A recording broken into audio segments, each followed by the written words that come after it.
Sanki yanımdasın sen, kokun sinmiş üstüme.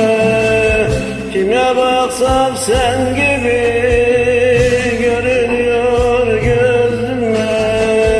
Kime baksam sen gibi görünüyor gözüme.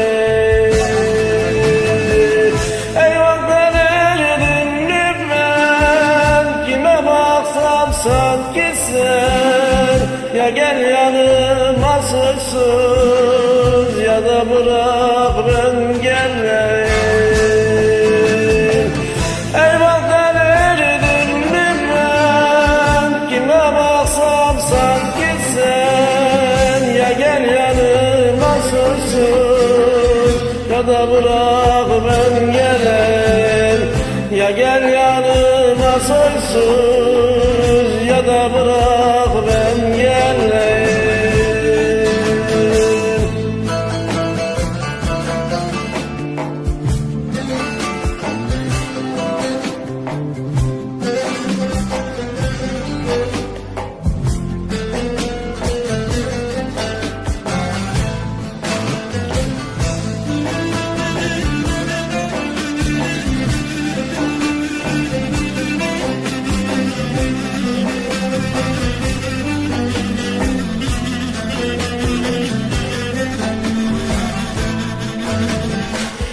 Gece gündüz ağlarım, halıma eyvah derim.